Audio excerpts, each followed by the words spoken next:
My son's fiancée didn't tell me I couldn't attend the rehearsal dinner. She did something worse. She handed me a white staff apron and smiled as if she had just put me exactly where I belonged. "This role suits you better," she said while my son stood beside her and said nothing. Then she slid a thick contract across the table, expecting me to help fund her perfect evening. I read every page, smiled quietly, and signed. Because what she didn't know was that inside that room, a man in a wheelchair was carrying the one thing that would destroy her. If you found your way here today, thank you. Quietly, sincerely thank you. Tell me where you are watching from. Your city, your country, leave it below. Note some details in this story are fictional, added for storytelling and educational purposes. Names and settings are coincidental, but the message carried inside it is one I hope stays with you. I knew something was wrong before he finished the sentence. Garrett had been talking for perhaps 3 minutes about the charity gala, about the auction, about the woman he had met near the silent auction tables, who had laughed at something he said and then asked him a question that surprised him. He was smiling in the way he smiles when he does not realize he is smiling, which is the most honest version of it. And I was happy for him.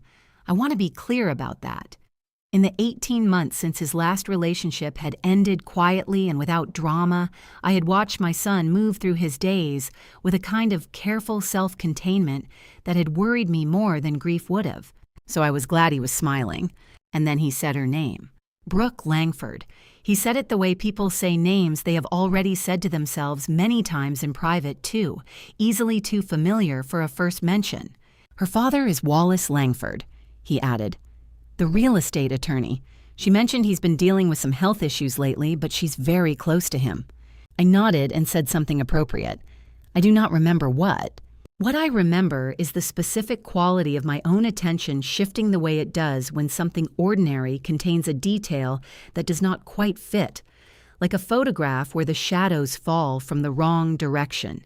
You might not identify it immediately, but some part of you notices.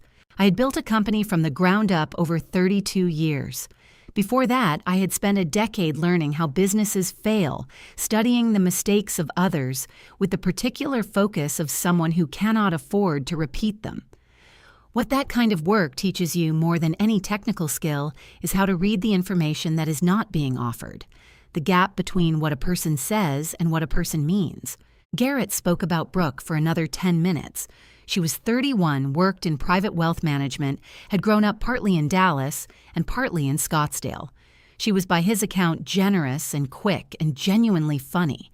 What he did not mention, because he did not know to notice it, was that she had introduced herself to him, that the questions she asked were precise in the way of someone gathering information rather than making conversation, that the laugh, however real it felt, had arrived at exactly the right moment. These were not facts I had. They were impressions I developed later. That night, sitting across from my son at the kitchen table with 2 cups of coffee going cold between us, I had only the shifted quality of my own attention and 32 years of reading rooms. After Garrett left, I sat for a while at the table. Then I went to my desk, found the card Declan Rafferty had given me 2 years ago after he had handled a quiet matter of corporate fraud for Hargrove Global, and turned it over in my hands. At 11:10 in the evening, I called him. He answered on the second ring, which told me he was still working. I told him I needed a background investigation. I gave him the name. "How thorough?" he asked. "Complete," I said. I set the phone down and looked out the window at the dark April garden where Thomas's roses were just beginning to show their first buds of the season. Something was not right. I did not yet know how not right, but I intended to find out. 6 weeks.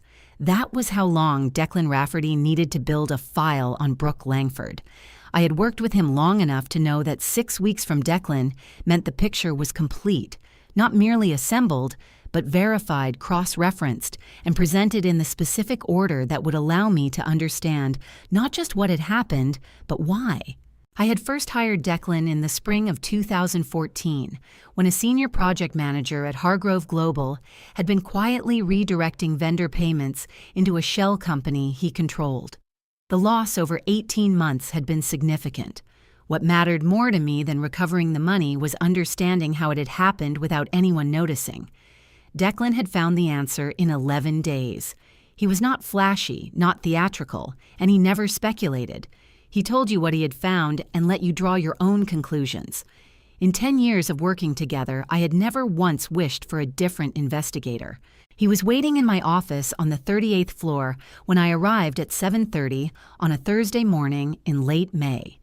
The file was already on my desk, a standard manila folder, unremarkable from the outside, the kind of thing that could have contained quarterly projections or vendor contracts. I had learned not to judge Declan's files by their covers. I sat down. He sat across from me. He did not open the file himself. He never did. That was my job. "Walk me through it," I said. He folded his hands on his knee. Brooke Ann Langford, 31 years old. Born in Dallas, raised in Preston Hollow, graduated from Southern Methodist University in 2014 with a degree in finance, worked at 2 wealth management firms before her current position left the first under circumstances that were described to me as a mutual decision by someone who had been at the firm at the time and used the phrase mutual decision in the way people do when they mean the opposite. What were the actual circumstances? A client complaint. Undocumented, settled privately. The details were not available to me through legal means, and I didn't pursue them further. He paused. What is available through public court records is this. He indicated the file. I turned to the second page. Brooke Langford carried personal debt across 3 separate lending institutions, totaling $2.3 million. Not business debt, personal. 2 of the accounts were with private lenders rather than traditional banks, which meant the interest rates were considerably higher than conventional financing and the repayment terms considerably less forgiving. All 3 accounts were in active collections status, meaning the grace periods had expired and formal recovery proceedings had begun or were imminent. "She's not managing it," I said. It was not a question. "No. The payment history suggests she's been rotating, making minimum payments on one account, while letting the others accumulate, then shifting. It's a strategy that delays the inevitable. It doesn't prevent it." I turned to the next section. Wallace Langford, her father. Former real estate attorney, practiced in Dallas for over 30 years, well regarded in commercial property law. 14 months ago, a guardianship petition had been filed in Dallas County Probate Court. The petition cited progressive cognitive decline and inability to manage personal affairs. The court had appointed Brooke Langford as sole guardian. Wallace's assets, his home in Preston Hollow, his investment accounts, a small commercial property in Garland, had been placed under Brooke's management authority. "Who filed the petition?" I asked. Brooke is the petitioning family member, standard procedure under Texas Estates Code when there is no prior power of attorney in place and a family member believes the individual lacks capacity. And the medical documentation supporting the incapacity, finding... Declan was quiet for a moment. "Submitted by a physician named Dr. Gerald Marsh, licensed in Texas. I ran his credentials. He's legitimate, a geriatric specialist in private practice. However, his name appears in connection with 2 other guardianship petitions filed in Dallas County in the past 3 years, both of which were later contested, and one of which resulted in a finding of fraud." I set the page down. "He's a pattern." "He appears to be." I turned to the next section. Conrad Ashby, 34 years old, currently employed as a financial consultant, with no firm affiliation listed on his professional profiles. His name appeared in transaction records associated with 2 of Brooke's 3 debt accounts, not as a co-signer, but as a referenced contact, the kind of reference that appears when money is being moved through an intermediary, rather than between principals. "What is he to her?" I asked. "That is the one question I can answer with confidence," Declan said. "He is not a business associate in any formal sense, and he is not a friend in any social sense that I could document. What he is based on communication records that were made available to me through a source I'd rather not name in writing is someone she speaks with in a way that is not consistent with a professional relationship." I understood what he was not saying. "How long?" "At minimum 14 months, possibly longer." 14 months. the same period during which Wallace Langford had been declared legally incapacitated and his assets had been placed under Brooke's control. I did not say that out loud. I did not need to. Declan was watching me with the expression he wore when he had already drawn the connection and was waiting to see if I would arrive at it myself. I turned to the final page. It was a single sheet, a copy of the witness signature pages from Wallace Langford's guardianship petition. 2 witnesses had signed as required by Texas law to attest that they had observed Wallace Langford in person and confirmed his apparent cognitive state. Their names were James Whitaker and Robert Cole. Attached to the sheet was a brief typed note from Declan handwriting. Analyst retained preliminary finding inconclusive, full report pending. Recommendation: do not act on this document until report is complete. I read the note twice. Then I closed the file. Outside the floor-to-ceiling windows of the 38th floor, Dallas was doing what Dallas does in late May. Bright, enormous, indifferent to the particular weight of what was being decided inside any given building. I had looked out this window during difficult conversations before. I had signed documents here that changed the direction of companies. I had taken phone calls here that changed the direction of my own life. If the guardianship papers are fraudulent, I said, then Wallace Langford is not legally incapacitated. That would be the implication, Declan said, which means he is something else entirely. Declan did not answer because there was no answer yet, only a direction. I looked at the file on my desk at the name Brooke Langford printed neatly on the tab and thought about a photograph in a society column, a practiced smile and a pair of eyes that had told me something I had not yet been able to prove. I need to meet Wallace Langford, I said. Declan nodded once, as though he had expected this. I thought you might. I took the liberty of identifying the facility where he's been placed. It's a private care home in Preston Hollow. Visiting hours are 9 to 5 Monday through Saturday.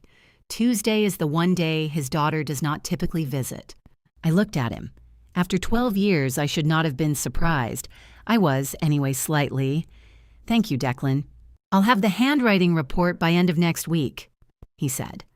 He stood, buttoned his jacket, and left the way he always left, quietly, without ceremony, as though the work were simply work and not the thing that might change everything. I sat alone in my office for a long time after that, the file open in front of me, the Dallas skyline unchanged beyond the glass. Whatever Wallace Langford was incapacitated or otherwise, I intended to find out for myself. The Preston Hollow Care Center occupied a converted Victorian property on a quiet residential street where the houses were set far back from the road and the landscaping was maintained with the kind of precision that announced money without needing to say so. It was the sort of place that did not advertise. Its clients found it through referrals from estate attorneys and private physicians, the professional network that existed for the purpose of making certain arrangements quietly.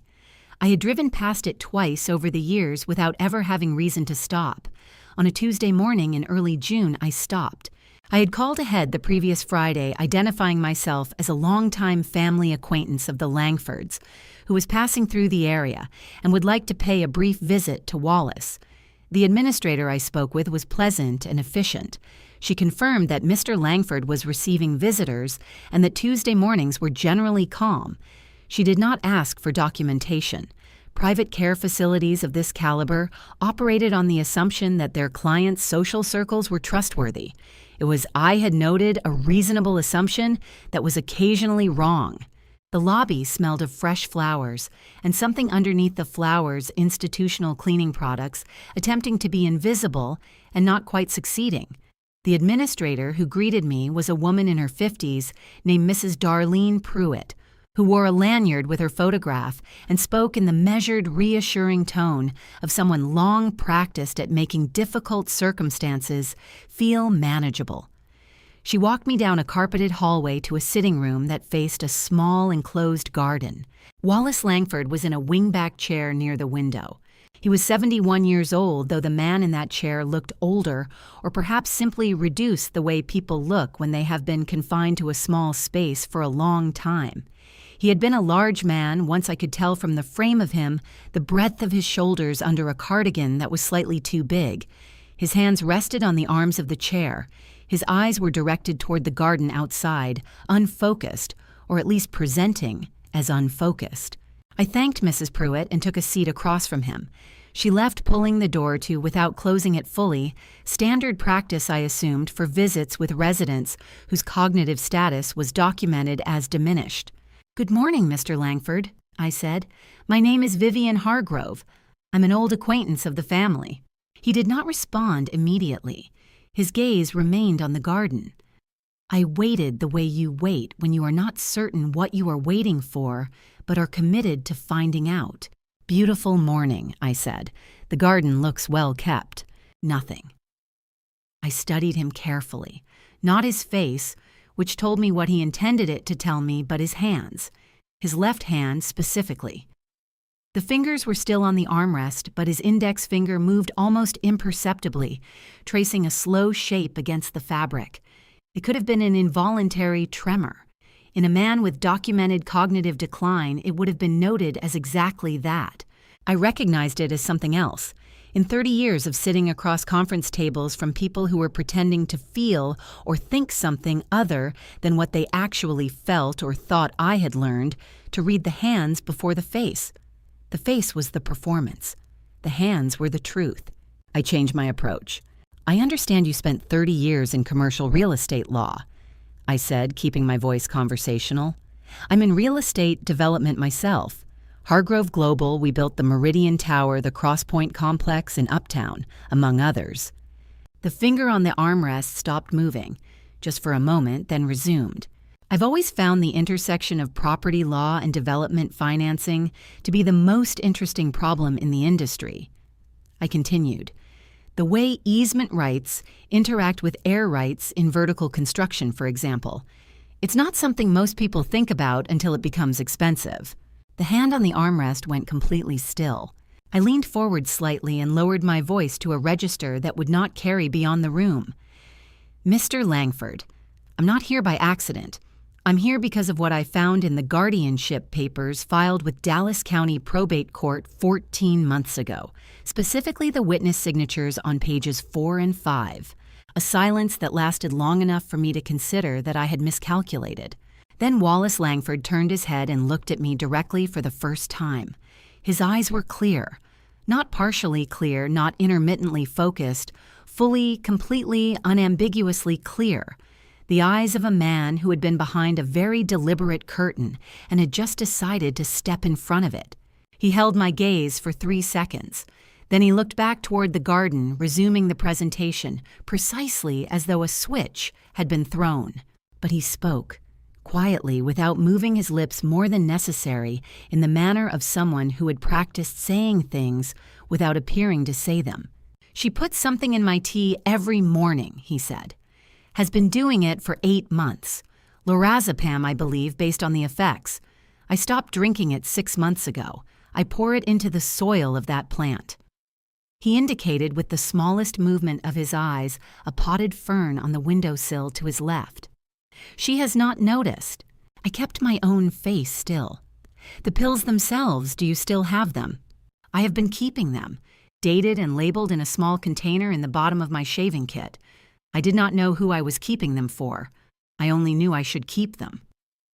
I sat back in my chair and looked at the garden for a moment, because I needed a moment, and because looking at the garden was what a social visitor would do. Outside, a mockingbird landed on the edge of a stone bird bath and regarded the water with the specific suspicion of a creature that had learned not to trust still surfaces. I understood the instinct. "I'm going to need someone to collect those samples," I said. "A trusted contact not connected to your daughter or anyone she knows. It would be done discreetly and the samples would go to an independent laboratory." "When?" "Within the week. Does Tuesday work for you?" The finger on the armrest tapped once lightly. "Yes." I stood my jacket and said in a normal voice, "It was lovely to see you, Mr. Langford. I'll tell Margaret you said hello." Margaret was his late wife's name. I had found it in the obituaries section of the Dallas Morning News 2018. I used it deliberately as a signal.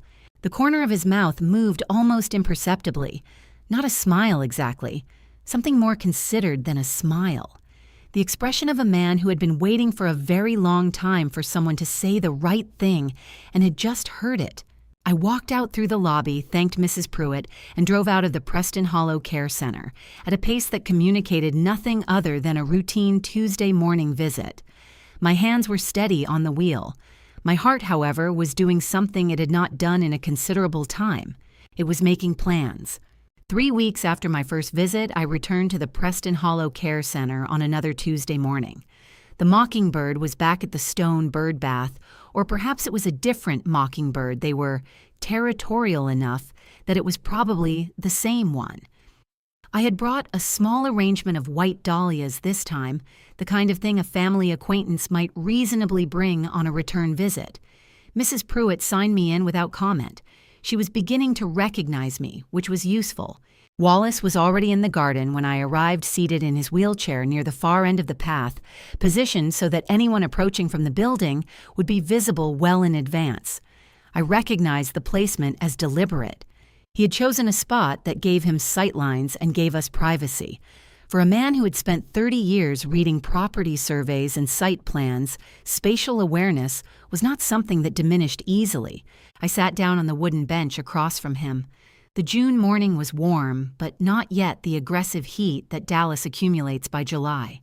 A ceiling fan mounted under the garden pergola turned slowly overhead. We were alone. He spoke first, which surprised me. "Margaret would have liked you," he said. His voice was different out here, fuller, unguarded in a way it could not be inside the facility where sound carried and routines were observed. She had a talent for recognizing people who meant what they said. She always told me I was too slow at it. Was she right? About most things.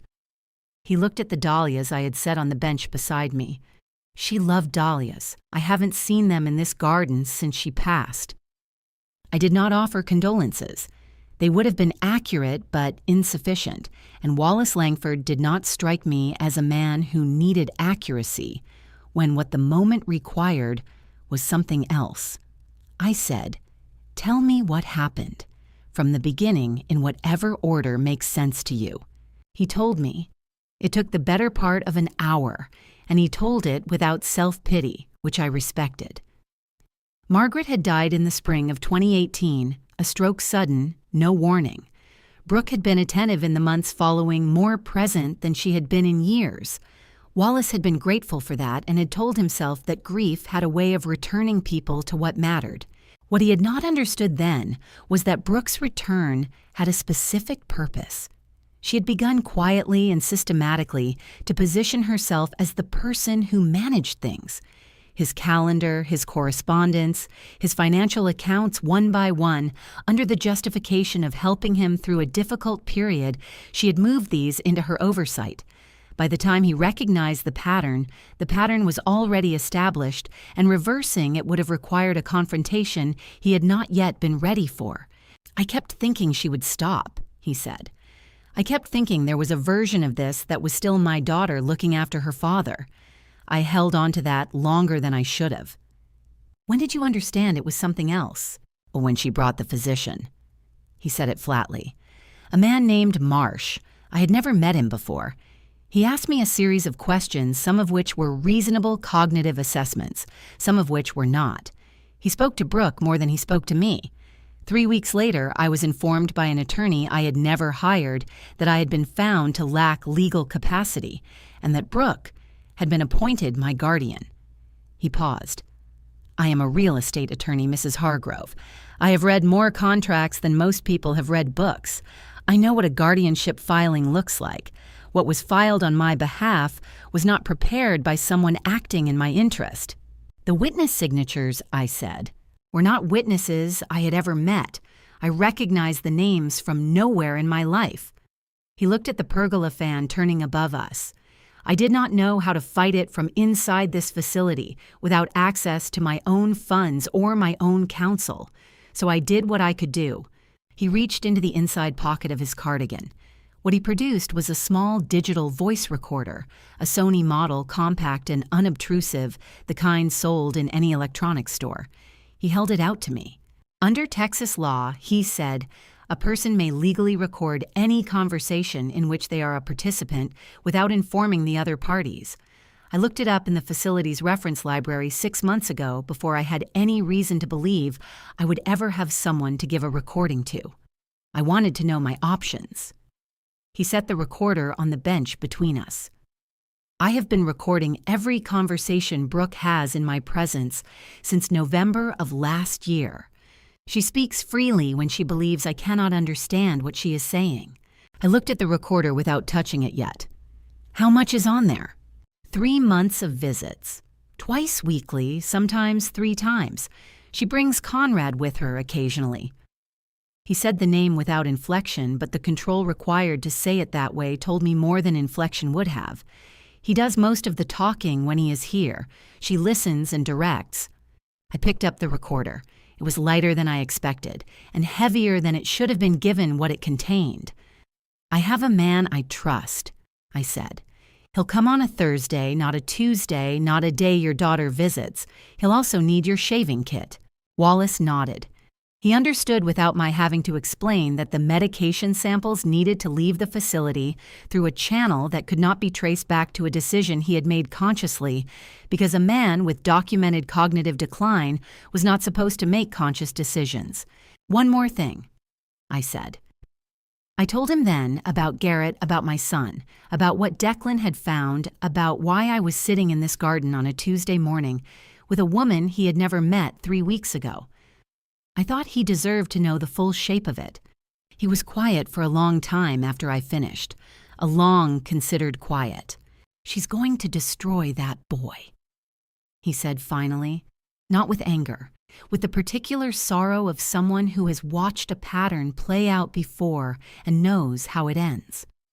The way she destroyed everything else, she decided she needed. Not if we do this correctly. He looked at me directly, then the same clarity in his eyes that I had seen 3 weeks ago in the sitting room. What does correctly look like? It looks like patience, I said, and documentation, and waiting for the right moment.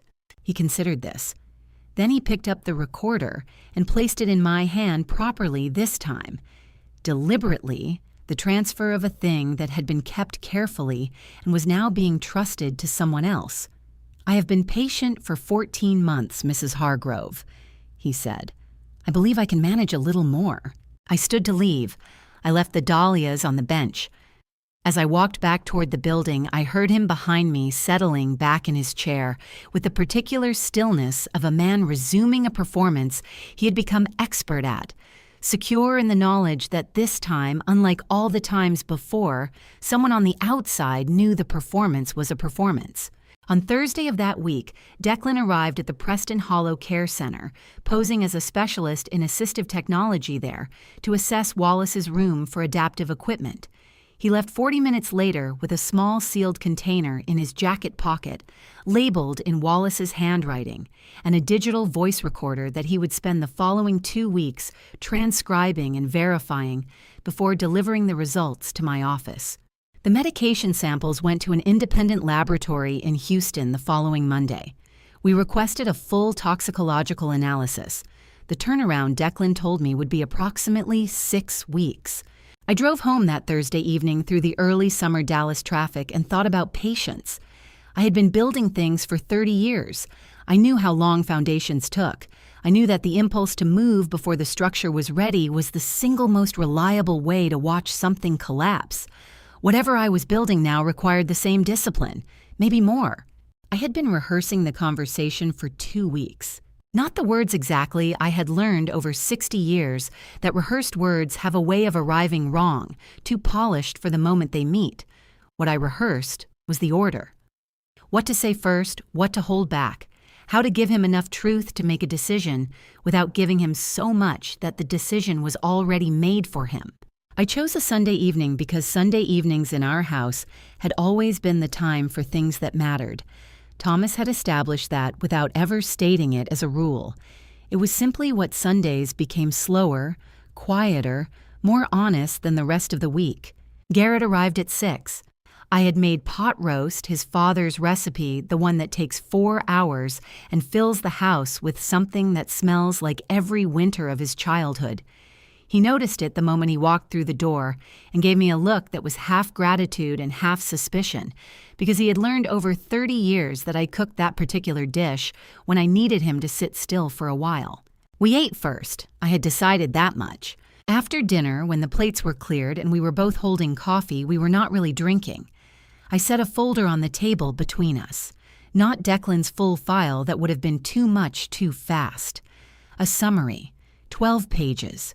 The debt figure, the guardianship documentation, 3 photographs that Declan had included without my asking because he understood evidence better than I instructed him to. "I need you to read this," I said. "All of it. I'll wait." He looked at the folder, then at me. "Mom, read it first," I said. "Then we talk." He read it in 11 minutes. I know because I watched the clock above the kitchen doorway, the one Thomas had hung too high, and neither of us had ever bothered to rehang. Garrett reads the way his father did, fast, thorough, without visible reaction, until he has reached the end and assembled the whole. When he finished, he closed the folder and set it back on the table. The silence between us lasted long enough that I heard the refrigerator cycling on in the kitchen. "How long have you known?" he asked. His voice was careful in the way voices get when the person speaking them is managing something large. "Since April, I said. "When I hired Declan." "That's 3 months." "Yes." He looked at the folder. "The debt, $2.3 million. "Yes." "And the guardianship her father—" "Wallace Langford is not who Brooke has represented him to be," I said. "I have met him. He is aware of what his daughter has done. He has been helping us." Garrett absorbed this slowly. I watched him work through it, the recalibration that occurs when a person discovers that the architecture of a significant portion of their recent life was built on a false foundation. It is not a fast process. I did not rush it. "You should have told me sooner," he said finally. "I know," I said. "I needed to be certain before I asked you to carry it." He was quiet for another moment. Then, "What happens now?" I told him. Not everything, not the full shape of what Wallace and I had discussed, not the details Philippa was still preparing, but enough.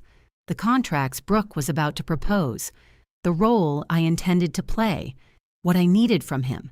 When I finished, Garrett looked at me for a long time with an expression I recognized from his childhood, the one that meant he was deciding whether to be angry or whether to trust me. He chose trust. "All right," he said quietly. "Tell me what to do." I reached across the table and covered his hand with mine. Outside, the July night settled over Highland Park, warm and indifferent, and inside our kitchen, something that had been separate for 7 months became finally shared. August in Dallas is not a month that encourages lingering outdoors. By the time Brooke Langford's car pulled through the gates of the Highland Park property that Thursday afternoon, the temperature had reached 104 degrees, and the live oaks along the front drive were holding their leaves with the particular stillness of things that have decided the most sensible response to extreme conditions is to simply endure them. I had been expecting her call for 2 weeks.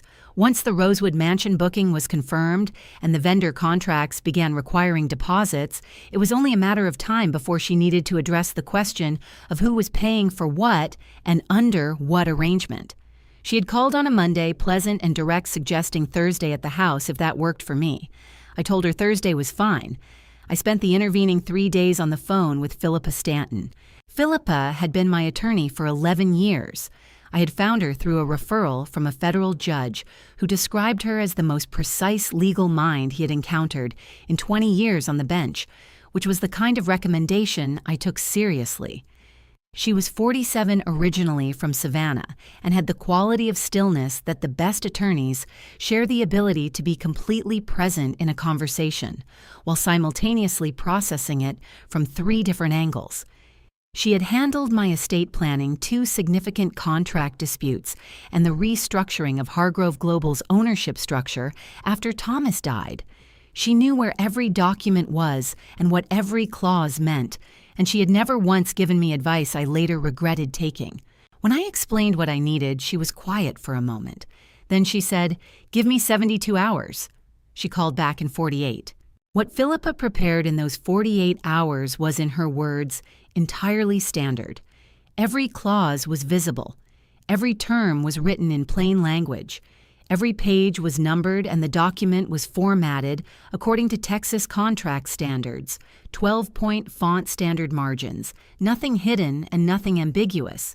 The protection was not in what was concealed, but in what Brooke would not read, because people who use documents as weapons rarely expect the documents to be read carefully by the people they hand them to. Brooke arrived at 3 p.m. in a white linen dress and carrying a portfolio of dark cognac leather that I estimated had cost somewhere between $800 and $1,000. She was impeccably composed the way she always was, the specific composure of someone who had decided long ago that appearance was its own form of argument. I showed her into the front sitting room, the formal one that faced the drive, and offered iced tea. She accepted. She set the portfolio on the low table between us and opened it with the smooth efficiency of someone who had done this before. From inside it, she lifted a folded white apron, Rosewood Mansion's crest embroidered above the left pocket, and placed it on the table between us with a small, deliberate smile. "I wanted to talk through the rehearsal dinner arrangements," she said. "Now that the venue is confirmed, there are a few things I'd like to get your input on." Input. It was a gracious word for what she meant. The first document was 4 pages. She described it as a service coordination agreement, her term for what Philippa and I had anticipated she would call it. The arrangement, as Brooke explained it, was that Vivian would assist with event coordination on the evening of the rehearsal dinner, moving through the room in a support capacity, rather than sitting at a guest table, which would allow her to, as Brooke phrased it, be present throughout the evening without being confined to one area. It was elegantly constructed as a courtesy. The word I would have used was demotion. I read every page, all 4 of them. Brooke watched me read with the particular patience of someone who expects the reading to be brief. When I reached the clause on page 3 that specified the coordinator's access rights to all operational areas of the venue, including technical and support facilities, I read it twice because Philippa had placed it there deliberately, and I wanted to be certain it said exactly what I thought it said. It did. As a contracted event coordinator, I would have the legal right to be present in any area of Rosewood Mansion that related to event operations, including the room that housed the sound system. I signed on the indicated line. Brooke's shoulders dropped a fraction of an inch, the involuntary release of tension from someone who had prepared for an argument and was relieved not to be having one. The second document was 6 pages. She described it as a family contribution agreement. She slid it across the table.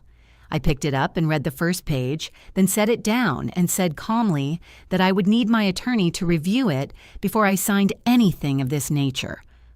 Brooke's expression did not change, but she agreed without resistance, which told me she was confident the document would survive scrutiny. Philippa reviewed it that evening and called me at 9:15. The original draft, she said, was clean, straightforward loan terms, no meaningful protection for either party. She proposed 3 additions. I authorized all 3. The revised document went back to Brooke's attorney the following morning under the explanation that Vivian Hargrove's counsel required standard protective language before any financial instrument could be executed. Brooke's attorney accepted the revisions without flagging them on August 14th. Brooke signed the version Philippa had amended all 6 pages, including page 4. A loan arrangement, she said, between herself and Vivian to cover the costs of the event. The amount was $285,000 to be dispersed directly to the vendors as invoices were received. "We wanted to involve you meaningfully," she said, "given that Garrett is your only son and this is a significant occasion." I looked at the document. It was, as she said, a loan agreement properly formatted, legally structured with repayment terms and a stated interest rate and all the elements that a legitimate contract required. I turned to page 2, page 3, Page 4. On page 4, in the same 12-point font as every other clause, was the provision Philippa had drafted in the event the borrowing party was found by a court of competent jurisdiction to have engaged in fraudulent misrepresentation in connection with this agreement or related financial arrangements. The outstanding principal would increase tenfold, and the borrowing party waived all rights to legal contestation of that increase. I read page 4 carefully. Then I turned to page 5 and page 6 and read those as well. Brooke had stopped watching me read and was looking toward the window, which told me she had decided the reading was taking longer than necessary and was choosing not to let that show. I signed on page 6. Brooke closed the portfolio. She accepted a second glass of iced tea and spent 20 minutes discussing the floral arrangements for the event centerpieces. She explained that would be provided through a design studio she had worked with before. Somewhere in that conversation, naturally and without particular emphasis, she mentioned that she had arranged for Garrett to see a selection of items from a luxury retailer, a dress for the evening, some pieces of jewelry that she thought would photograph beautifully. I've coordinated it through one of Hargrove Global's hospitality partners, she said. A fashion house that does a lot of event dressing for corporate clients. They were happy to offer some pieces on a complimentary basis given the relationship. I smiled and said that sounded lovely.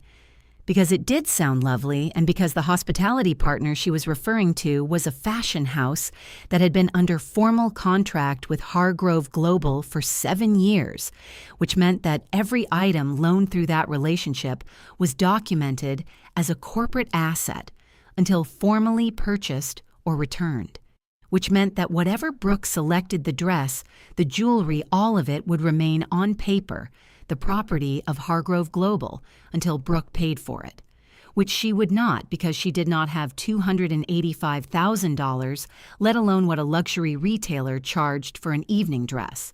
She had offered me this detail as small talk. I received it as the last piece of something I had been assembling for 3 months. After she left, I stood at the front window and watched her car move down the drive between the live oaks. Then I walked to the kitchen, washed both iced tea glasses, dried them, and put them away. I picked up my phone. Philippa answered before the second ring. I said 2 words. She signed.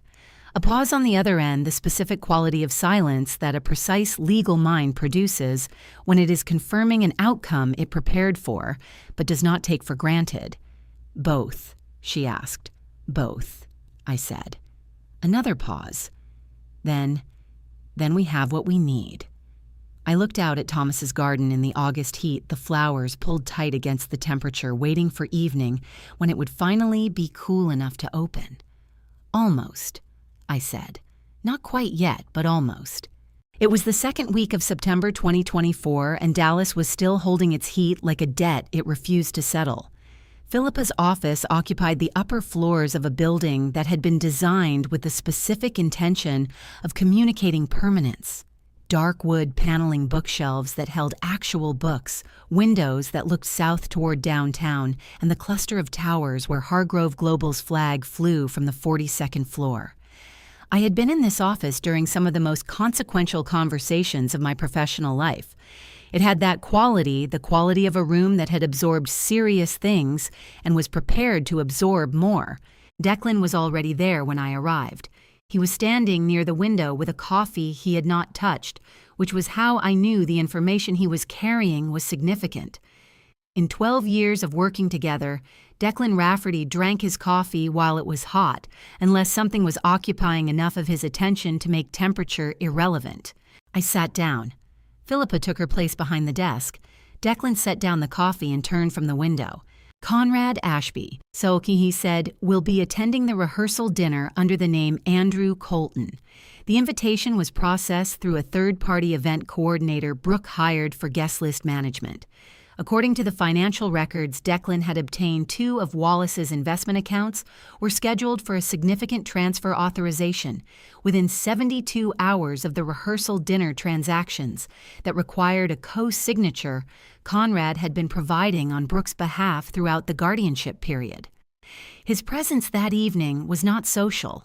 He was there to be available if anything needed to be signed, witnessed, or redirected before the wedding formalized the arrangement Brooke had been building for 14 months.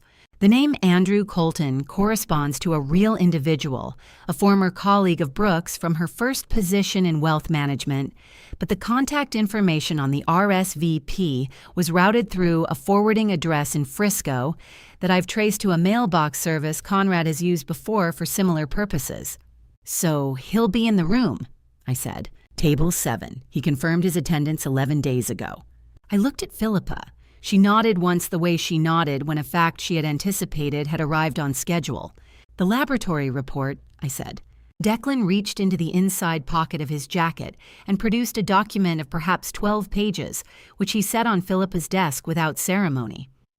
"The Independent Toxicology Laboratory in Houston confirmed the presence of lorazepam in all 14 samples submitted. The concentrations varied across the samples, suggesting the dosage was adjusted over time, but in every case exceeded the threshold for therapeutic use in a patient of Wallace Langford's age and weight without a corresponding prescription. Their conclusion in the language of the report is that the substance was administered in amounts consistent with behavioral sedation rather than medical treatment." Behavioral sedation, the clinical phrase for what it was, which was deliberate incapacitation of a man who had done nothing to deserve it except own things that someone else wanted. That report, Philippa said, combined with Wallace's recorded testimony regarding the administration of the substance and the absence of any prescription record in his medical file, constitutes sufficient probable cause for a charge of continuous violence against an elderly individual under Texas Penal Code, Section 22.04. That is a first-degree felony, maximum sentence of 99 years. She said it the way she said most things, precisely without drama, because the facts were dramatic enough on their own without assistance. "The guardianship fraud," I said. "The handwriting analysis report and the absence of any verifiable identity for the listed witnesses support a charge of securing execution of a document by deception under Texas Penal Code Section 32.46. That is a third-degree felony carrying 2 to 10 years. She paused. "And the financial manipulation of Wallace Langford's accounts constitutes misapplication of fiduciary property under Section 32.45, which at the amounts involved is a second-degree felony." I had known in the abstract that what Brooke had done was serious. Hearing the charges enumerated in Philippa's voice in Philippa's office made it concrete in a different way. Not heavier, I had been carrying the weight of it for months, just more defined. "The police," I said. "I have been in contact with a detective at Dallas PD's Financial Crimes Unit for the past 3 weeks, Philippa said. "His name is Detective Warren Holt, and he has reviewed the file I prepared. His assessment is that the evidence is sufficient to support an arrest on all 3 charge categories. He is prepared to have officers present at the rehearsal dinner on the evening of October 14th, positioned outside the venue until I signal that the appropriate moment has arrived." He agreed to wait for your signal. He agreed that an arrest made in the presence of 82 witnesses following a public presentation of evidence would produce a stronger prosecutorial record than a standard takedown. Judges, partners of investment firms, a state senator, the caliber of witness present that evening is not something a prosecutor disregards. She allowed herself a fraction of a pause. Detective Holt is also not a man who dislikes a clean case. I appreciated that about him already, though I had never met him. Declan outlined the logistics.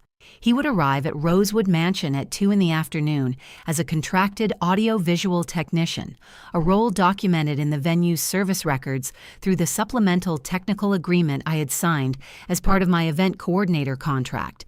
He would have legal access to the sound system and would prepare the playback equipment before the first guest arrived. Wallace would be brought in by a care facility transport at 5. On the pretext of a family dinner, Garrett had arranged this. Philippa would be in a car in the south parking lot from 8:30 onward with Detective Holt and his partner positioned 1 block east. The recordings from Wallace's device had been transcribed verified, and 3 segments selected for playback. Philippa had had the original recordings authenticated by a forensic audio specialist. The chain of custody was documented from Wallace's hand to Declan's, to the specialist's, to Philippa's files. Every step was recorded. Every step was clean. When Declan finished, the room held the particular quiet of people who have said everything that needed to be said and are now simply in the presence of what comes next. Philippa stood and took a garment from the coat rack beside the door. She held it out across the desk. It was the event coordinator apron from Rosewood Mansion white, with the venue's crest embroidered above the left pocket. She had obtained it weeks ago from the venue's linen supplier using the vendor access my event coordinator contract provided. I took it from her hands and held it for a moment. It was lighter than I expected, cotton simply made designed to be functional rather than noticed. "Mrs. Hargrove," Declan said in the careful tone he used when he wanted to ask something without quite asking it. "Are you certain you want to be the one wearing that?" I looked at him, then at Philippa, who was watching me with the expression she wore in courtrooms, complete attention, no commentary. "I have been building things other people took credit for my entire career," I said. "One more evening won't hurt me." I folded the apron and set it on the desk. "1 week," I said, "then it's done." I picked up my bag and walked to the door. Dallas in September was still warm enough that the evening air when I stepped out of the building felt like something you moved through rather than breathed. I stood on the sidewalk for a moment before getting into my car. Somewhere above the city, the sky was doing the thing it did in early autumn in Texas, turning a specific shade of amber that had no equivalent anywhere else I had ever been. 1 week, I thought. I got in the car and drove north toward Highland Park, toward the house with the old trees, toward whatever the last 7 days before everything changed were going to ask of me. I did not try to sleep that night. By 10 o'clock, I had accepted this and stopped pretending otherwise. It was the night of October 13th, 2024, and I did not try to sleep. More honey than was probably necessary, steeped 3 minutes longer than the instructions suggested, poured into the wide ceramic mug he had brought back from a job site visit in Santa Fe in 2006, and that I had used every evening since he died. Some habits survived the people who started them. I have come to think of this as one of the kinder things about grief. I took the mug out to the garden. October in Dallas carries a particular quality of air that the other months do not. The heat breaks sometime in the last week of September, usually without announcement, and what replaces it is not cold, but a kind of relief, a loosening of the city's posture, as though Dallas itself has been holding its breath since April and has finally been given permission to exhale.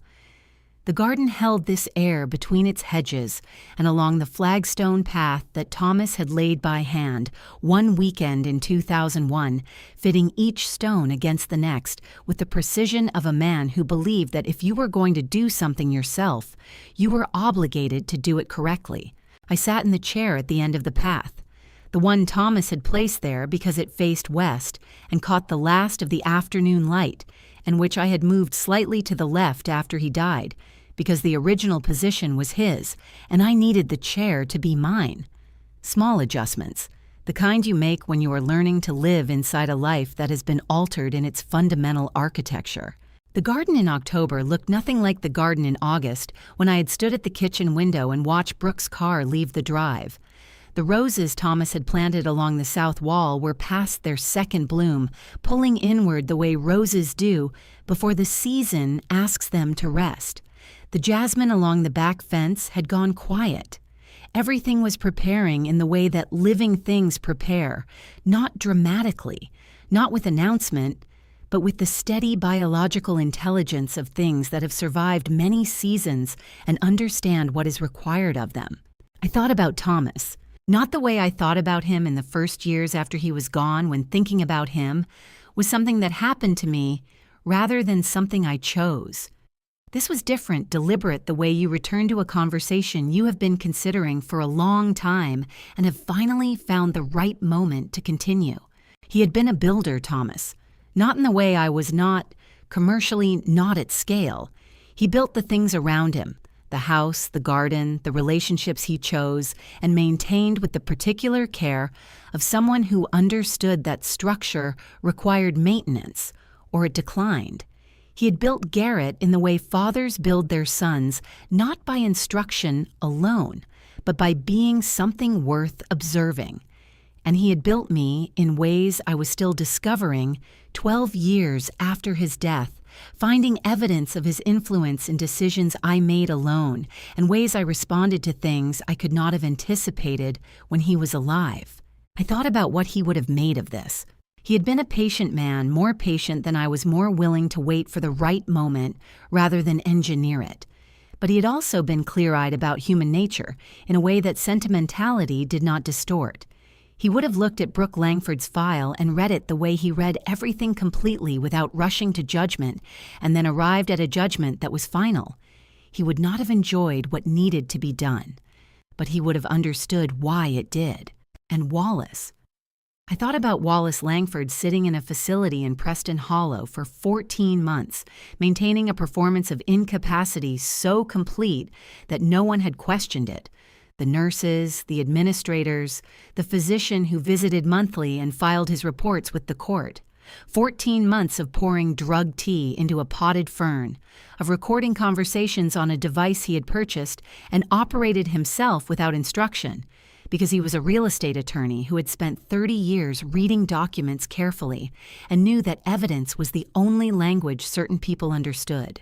I was thinking about this when I heard the back door open. Garrett came out carrying 2 mugs.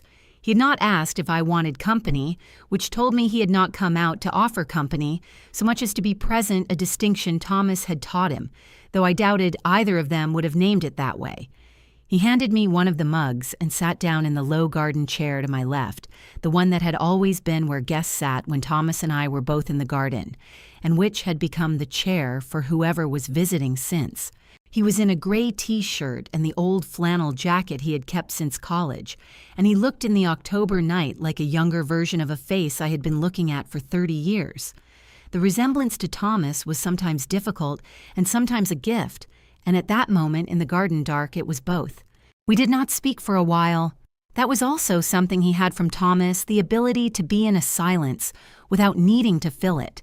I'd always found silences difficult, had always felt the pressure to resolve them, and Thomas had spent 22 years gently demonstrating that some silences were not problems to be solved, but spaces to be occupied. The tea Garrett had brought was not chamomile. It was the dark roast coffee he kept in his car for early mornings, poured into a mug from the kitchen cabinet, still too hot to drink properly.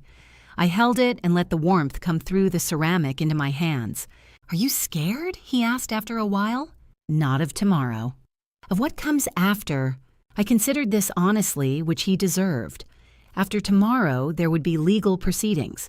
There would be questions from people who had been in that room and would want to understand what they had witnessed.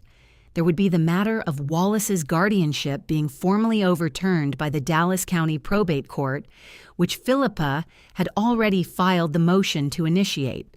There would be whatever Garrett needed afterward to make sense of having loved someone and discovered that the love had been answered with a calculation. "After is a long time," I said. "I'll manage after when it arrives." He looked at the garden for a moment, at the roses along the south wall, the way they held their shape in the dark.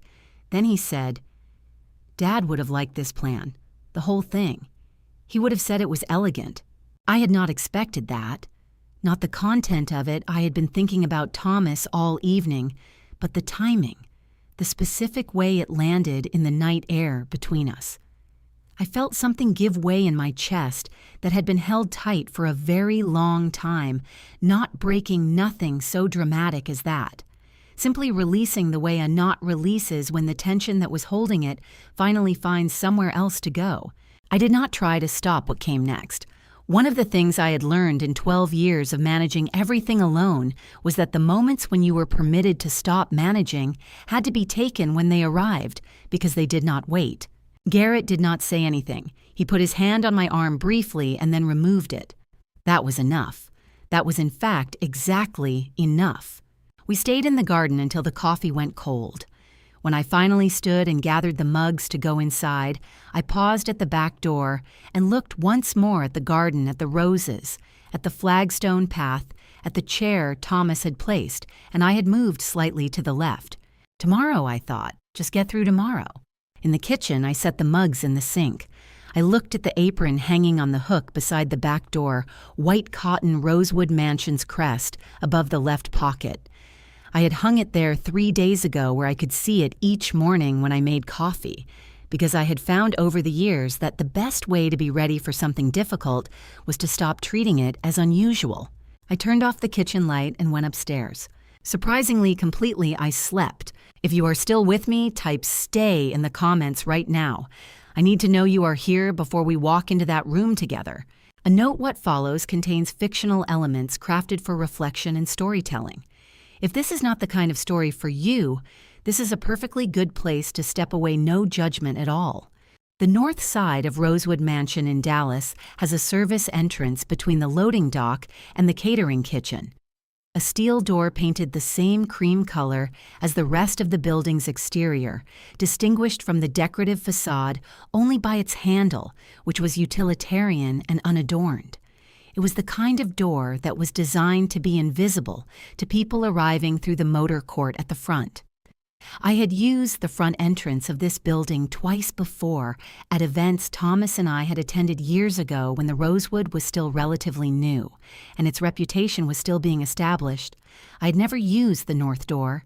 I used it at 4 o'clock on the afternoon of October 14th, 2024. The catering kitchen beyond the door smelled of reduction sauces and fresh bread, and the particular mineral edge of ice in large quantities, the smell of an operation running at full scale several hours before it needed to be. The kitchen staff moved with the efficiency of people who had done this many times and had no patience for anyone who had not. I appreciated that. I had spent enough years in rooms full of people performing competence to recognize the real thing when I encountered it. A young man in a white chef's coat stopped when he saw me and directed me to the event coordinator's station, near the north wall, where a woman named Janet, her name was on her lanyard, was managing arrival logistics with a clipboard and the focused expression of someone who had given up on anything going perfectly and was now concentrating on nothing going catastrophically wrong. I presented my event staff agreement, the signed copy, with the venue's countersignature and the coordinator access clause on page 3. Janet reviewed it, noted my name on her list, and handed me a Rosewood Mansion apron without comment. I tied it on in the small staff bathroom off the kitchen corridor. The mirror above the sink was utilitarian, adequate, unforgiving. I looked at myself for a moment. White apron, dark slacks, sensible shoes selected for 6 hours of standing, a woman of 60 who looked in that mirror like exactly what she was supposed to look like this evening. I found this satisfying in a way that was difficult to articulate to anyone who had not spent 30 years being simultaneously underestimated and effective. The service corridor ran the length of the building and connected the kitchen to the main hall through 3 access points. I walked it twice, noting the distance from each access point to the primary sound system panel on the east wall of the main hall, the location of the secondary control room adjacent to the ballroom's north side, and the sight lines from the staff positions to the guest tables. By 4:30, I had a complete spatial understanding of the room that no amount of floor plan review could have given me as precisely as walking it myself. Declan had been in the building since 2 o'clock. I knew this because he had sent a single word to my phone at 2:17, the word "ready," which was all he ever sent when a phase of an operation was in place. He was positioned at the audio-visual station near the east wall wearing the identification badge of a contracted technical specialist, which was accurate. He had been formally engaged as a technical contractor through the supplemental services agreement that my event staff coordinator contract allowed me to authorize. The sound system panel he was working at housed the input connections that would, at the appropriate moment, receive the USB Wallace had been keeping in his inside pocket for the past 6 weeks since Philippa had had it duplicated and forensically authenticated. At 5 o'clock, a care transport vehicle from the Preston Hollow Care Center arrived at the service entrance. I was there to receive it because Garrett had listed me as the family contact for Wallace Langford's arrival on the transport documentation. 2 attendants helped Wallace from the vehicle into a wheelchair. He was dressed in the dark suit I had asked Garrett to arrange a suit that fit him properly, that belonged to the person he actually was, rather than the reduced version he had been presenting for 14 months. He looked in that suit like a man who had been somewhere else for a while and had returned. I walked beside his wheelchair as the attendants brought him through the service entrance and into the building. In the corridor where we were briefly alone, I leaned down slightly and said at a volume the corridor's ambient noise would absorb USB. He tapped the left inside pocket of his jacket. Once. Still there. In the main hall, I positioned Wallace at a table on the west side of the room, not the most visible location, not the most obscure. A man in a wheelchair at a table near the wall was unremarkable at an event of this kind. What mattered was the sight line from his position to the east wall where Declan was stationed. It was clear. At 6:45, I received a message from Philippa in position. Detective Holt and his partner were 1 block east on Maple Avenue. She would signal them when the time came. The first guests arrived at 6:50. The Wainwrights, Douglas, and Patricia came through the main doors at 6:53, precisely the kind of early that announced you took an occasion seriously without needing to be the first one in the room. Douglas was a tall man with the bearing of someone who had spent 40 years in rooms where bearing mattered. He handed his coat to an attendant and scanned the room with the habitual assessment of a man who had been reading rooms for business purposes since before most people in Dallas had finished school. His scan reached the staff positions along the east wall. It reached me. He looked at me for 2 seconds. Not the passing glance of a guest registering the presence of service staff, but the specific, focused attention of a man who has seen something that does not match his expectations and is resolving the discrepancy. I held his gaze for precisely 1 second, enough to confirm what he was seeing, and then looked away toward the kitchen corridor, the way a staff member would look away from a guest who had held eye contact slightly too long. In that single second, Douglas Wainwright had understood something. I knew this because I knew Douglas Wainwright, and because the expression that crossed his face in that second was not confusion, but a very rapid and clearly involuntary comprehension, followed by the careful restoration of a neutral expression. He understood, though he did not yet know the full shape of what he understood, that this evening was not what it appeared to be. He said nothing. He took Patricia's arm and moved toward the bar, and his posture for the rest of the arrival period was that of a man who had decided to pay close attention. By 7 o'clock, 78 of the 82 confirmed guests had arrived. The room had reached the particular temperature and volume of an event at full capacity, warm enough that jackets came off loud enough that private conversations remained private. The Rosewood staff moved through it with practiced efficiency. I moved with them. At 7:03, the main doors opened in the particular way they open when someone arrives who expects the room to register it. I heard the shift before I turned that change in ambient sound that happens when attention redistributes itself. I did not need to turn around immediately. I picked up my tray, arranged the remaining canapes, and then, as any good staff member would while managing the flow of service, I turned. Brooke Langford walked into Rosewood Mansion in a white dress that caught every light in the room. She moved through the door, greeting the nearest guests with the ease of someone who had rehearsed this entrance not once, but many times, in many mirrors, until it looked entirely unrehearsed. The dress was floor-length structured at the bodice, the kind of thing that required a specific event to justify it. On her left hand, catching the chandelier light as she moved, was the ring. I looked at the dress. I looked at the ring. I thought about the asset documentation in Philippa's briefcase in the car outside. I picked up my tray and returned to the kitchen for the next course. By 7:15, the room was doing what rooms do at well-organized events, finding its own temperature, its own volume, its own rhythm, independent of whoever had planned it. 82 people in a space like the Rosewood main hall produce a particular kind of ambient noise, not loud but layered, the conversations overlapping in a way that created privacy for everyone while creating privacy for no one. I had attended enough events in rooms like this to know that the best staff were the ones who learned to move through that noise without disturbing it. I had been doing this for 2 hours and 15 minutes. I had served 47 individual guests, refilled 11 water glasses, redirected 2 people who were looking for the restrooms, and spoken, when spoken to, in the pleasant and unmemorable way that good service staff speak. I had not been recognized by anyone in the room except Douglas Wainwright, and Douglas Wainwright had not recognized me so much as understood something he was keeping to himself. Arthur Pennington arrived at 7:20.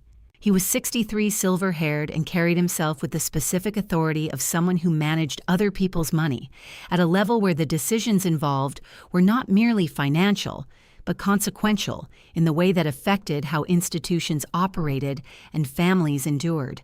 He was the president of Meridian Private Bank, which had been one of Hargrove Global's primary lending partners for 11 years, and which had, as Declan had discovered during his investigation, flagged suspicious activity on Wallace Langford's accounts 8 months earlier and initiated a quiet cooperation with an external review.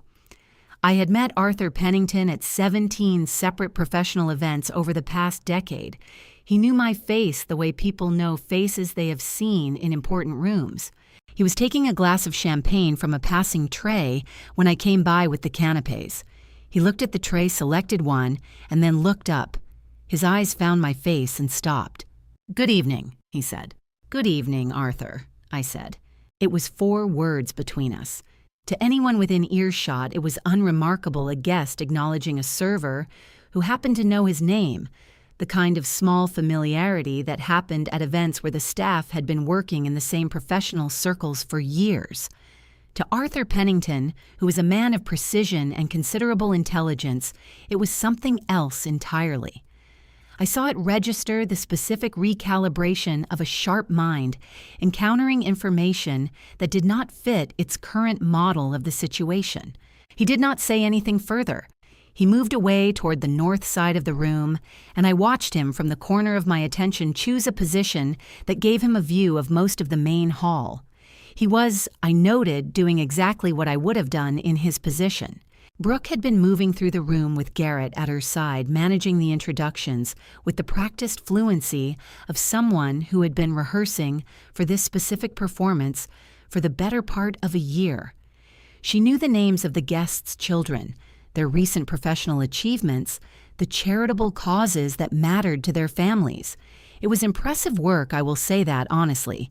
The effort she had put into constructing this evening as a social event rather than a financial transaction was considerable, and for someone watching, without the context I had, it would have looked like the work of a woman who simply belonged in these rooms.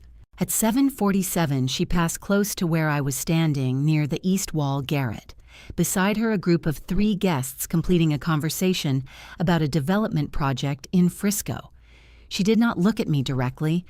Instead, she said something to Garrett in a lowered voice, and Garrett smiled at the guests and excused them both, and they moved toward the next group.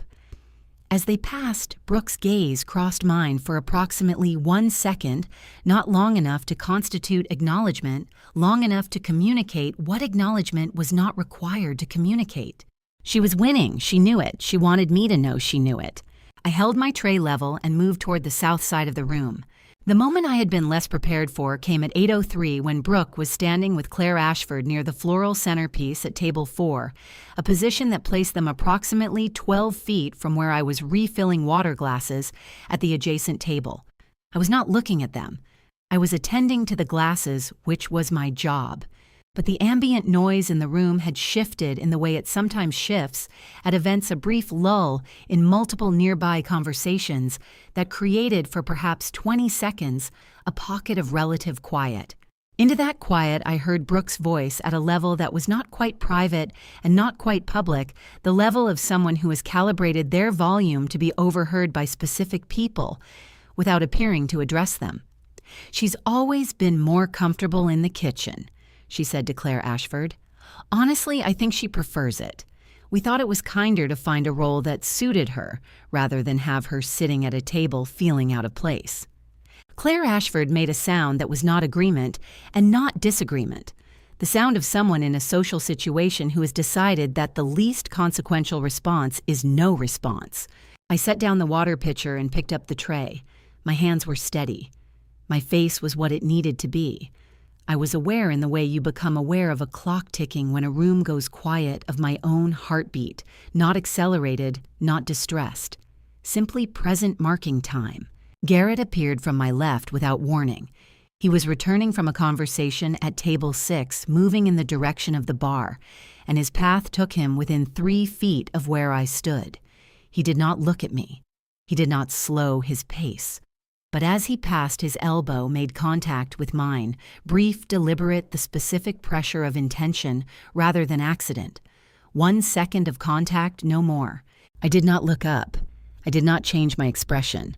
I moved toward the kitchen with my tray, and in the kitchen I set the tray on the counter and stood for a moment with my back to the room.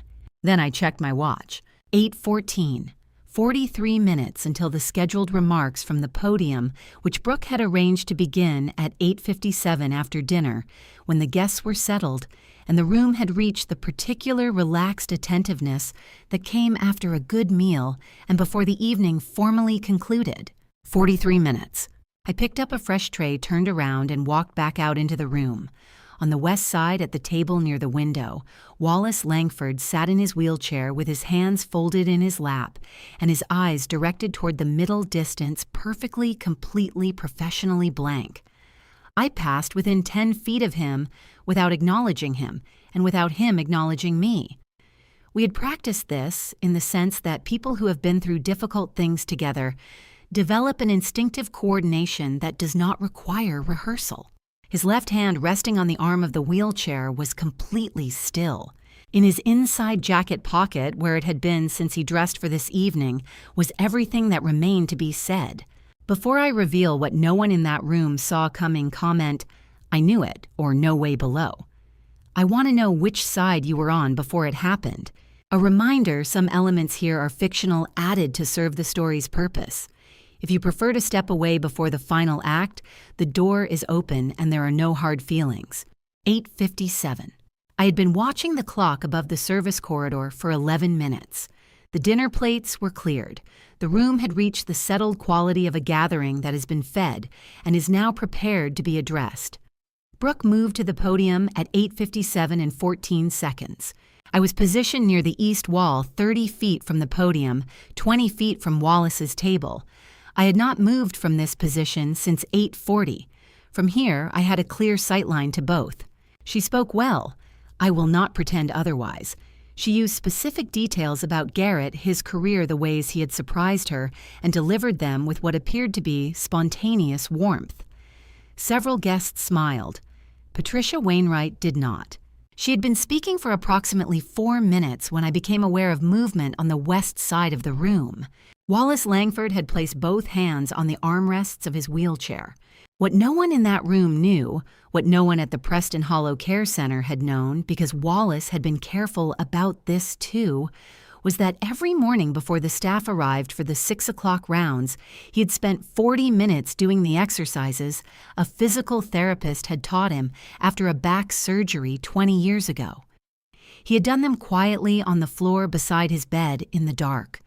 14 months of performance had not taken his strength. He had simply kept it somewhere no one thought to look. He pushed himself upright. It was not fast. It was not dramatic in the way that dramatic things announce themselves. It was simply a man standing slowly with effort, with the particular determination of someone who has performed an absence of strength for 14 months and is now in this room choosing not to perform it anymore. He did not hold the table.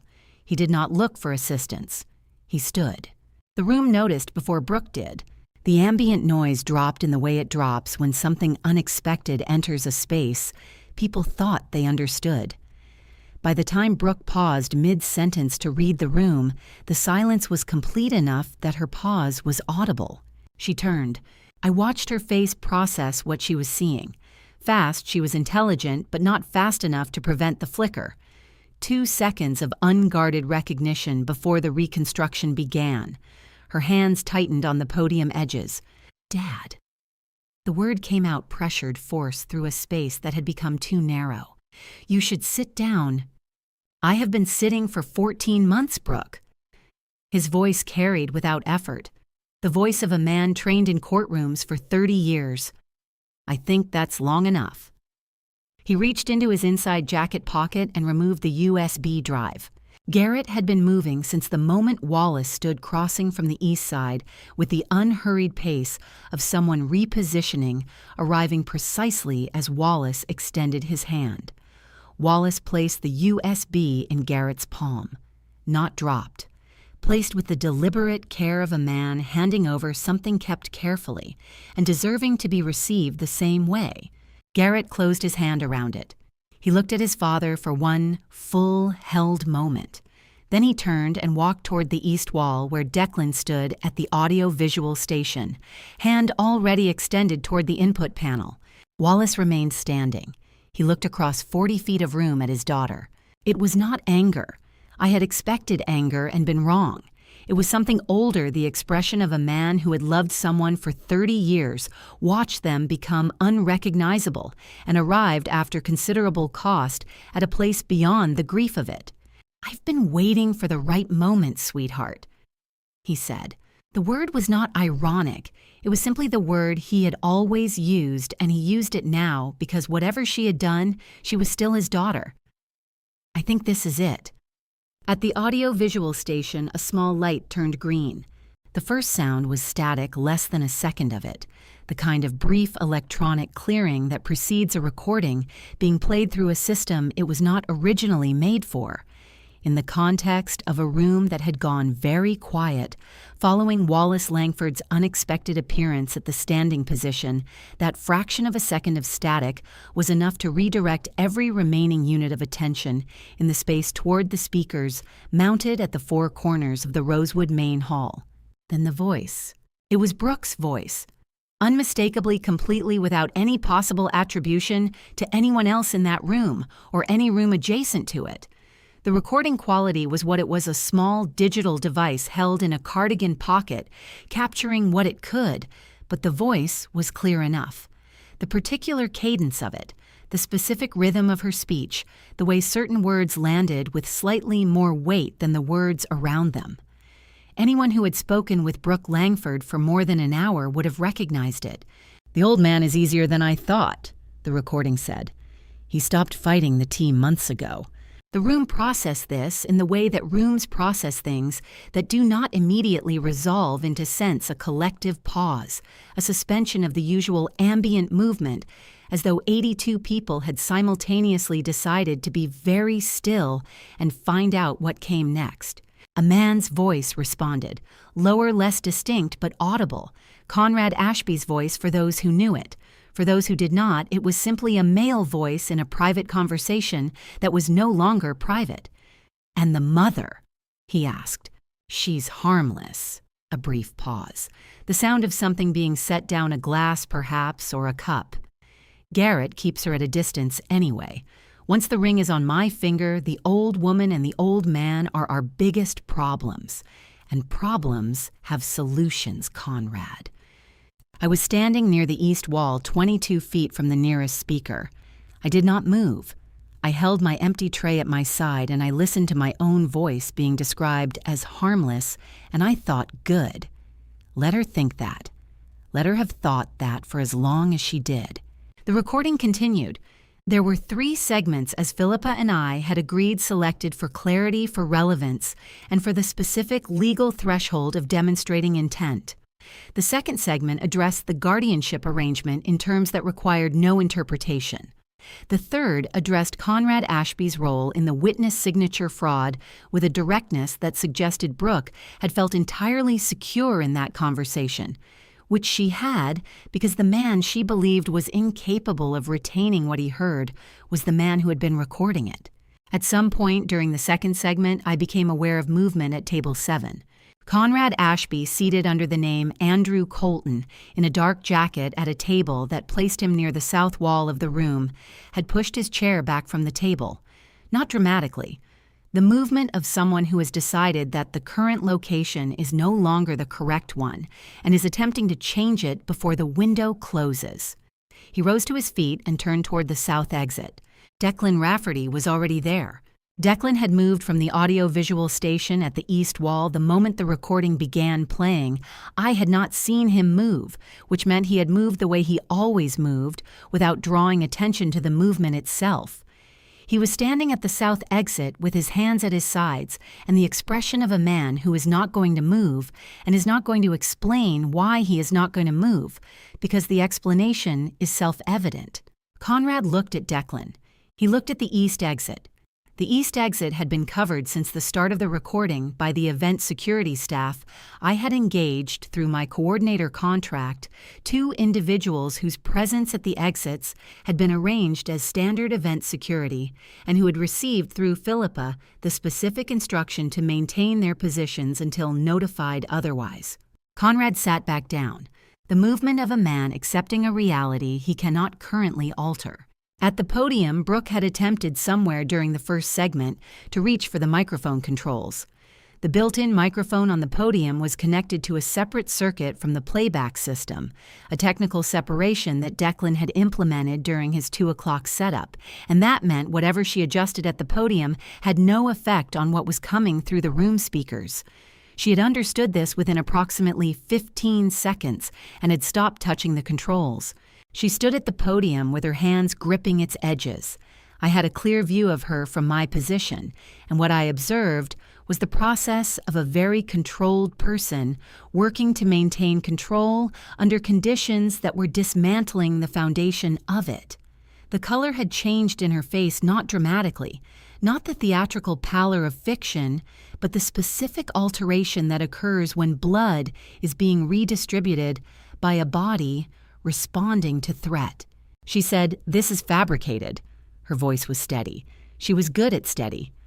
"Whatever you think you're hearing, this has been..." The recording continued indifferent to her commentary. The third segment lasted 47 seconds. When it ended, the system produced another brief static and then silence. Real silence.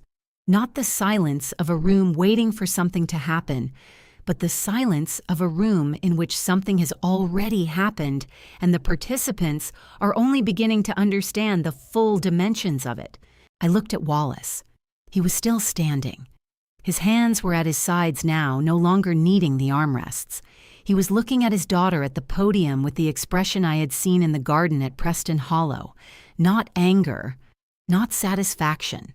The expression of a man who has done something irrevocable because it was necessary and is now living in the first moments of its irreversibility. I looked at the room. 82 people in various states of the same process, receiving recalibrating, deciding what they now understood and what that understanding required of them. Douglas Wainwright had his hand on Patricia's arm. Arthur Pennington was looking at the podium with the focused attention of a man who was noting things for later reference. Lawrence Ashford was looking at his wife. Claire Ashford was looking at the table. Then Patricia Wainwright reached forward and set her champagne glass on the table in front of her. She did it deliberately, without haste, setting the base of the glass on the marble tabletop with a sound that in the silence of that room was as precise and final as anything I had heard all evening. No one spoke. No one needed to. The silence lasted 4 seconds. I counted them. Brooke Langford was not a woman who stayed down. I had known that from the beginning it was in its own way the thing I had most respected and most feared about her. Before the last echo of the recording had finished moving through the hall, she'd already straightened her shoulders and reached for the leather portfolio she had kept beneath her chair all evening. "That recording," she said, addressing the room rather than any single person. Her voice recovered to something close to steady, was obtained without consent and has no legal standing. She withdrew a document and held it up with the practiced confidence of someone who has rehearsed this moment. "My father has been under a valid court-ordered guardianship for 14 months. Texas Estates Code, Chapter 1201. A person under guardianship lacks legal capacity. His statements, recorded or otherwise, are inadmissible." Several guests shifted. I saw Douglas Wainwright lean back in his chair, arms crossed, waiting. Garrett moved before I could. He crossed the floor in 8 steps, unhurried, and held out his hand toward Brooke's document. "May I?" It was not a question. She hesitated 1 beat too long, then handed it over. Garrett examined it the way his father used to examine engineering specifications, starting at the back, checking the signatures before reading the substance. Thomas had always said you learn more from who signed something than from what it says. After 40 seconds, Garrett looked up. "The witness signatures on page 3, he said quietly. James Whittaker and Robert Cole. He turned the document so the room could see the signature block. Both forged. Brooke said, "That is a serious—" "Philippa," Garrett said. Philippa Stanton had been standing at the corner table for the past 6 minutes with a document of her own. She came forward now and set it beside Brooke's portfolio, a bound report 12 pages, bearing the seal of the Texas Department of Public Safety Document Examination Unit. "Forensic handwriting analysis," Philippa said. "Completed October 2nd. The signatures attributed to James Whittaker and Robert Cole on the guardianship instrument do not match their authenticated exemplars on file with Dallas County. The notarization stamps on the witness pages are photographic reproductions, not original impressions." She set a second page beside the first. "This report has been filed with the Dallas County District Attorney's Office." The room was very still. Arthur Pennington set down his water glass and spoke for the first time since the recording had ended. He was 63 years old, president of Meridian Private Bank, and he chose his words the way bankers choose investments, carefully and with full awareness of consequence. "Meridian flagged anomalous activity on Mr. Langford's accounts 8 months ago," he said. "The signatures authorizing 3 significant transfers did not match Mr. Langford's pre-guardianship signature on file with the bank. We suspended those transactions pending investigation." A pause. "I am prepared to provide that documentation to law enforcement this evening." Brooke looked from Philippa to Arthur to the document in Garrett's hands. The calculation that had sustained her all evening, the rapid, constant recalibration I had watched her perform across 4 hours, finally stalled. I could see the precise moment it happened. Not a collapse, more like a clock running down. She looked at me. I had been standing 12 feet away through all of it, still watching. I did not look away. Then Garrett turned and found my eyes across the room, and in his face I saw something that was equal parts exhaustion and certainty. The expression of a man who has been carrying a weight for a long time and can finally see solid ground beneath him. "Mom," he said quietly, "I think it's time." I reached behind my back with both hands and found the bow. I had tied it that morning in the kitchen before leaving the house, standing at the counter with my coffee still hot, and I had tied it the way I tied everything securely, but not so tightly that it would resist when the time came to undo it. The time had come. The bow came apart in one motion. I pulled the apron forward over my head, folded it in thirds the long way first, then across, and set it on the surface beside the tray. It took perhaps 8 seconds. I had not rehearsed those 8 seconds because some things do not require rehearsal. They require only the decision to do them. I straightened my jacket. Dark charcoal structured the one I wore when I signed documents that mattered. I had chosen it that morning for reasons I had not articulated to myself until now. Then I walked toward the podium. The room had been in a particular state since the end of the Philippa and Arthur Pennington exchange. Not chaotic, not precisely calm, but suspended the way a room is suspended when a significant thing has happened and the next significant thing has not yet announced itself. People were speaking to each other in the low tones of people processing events in real time.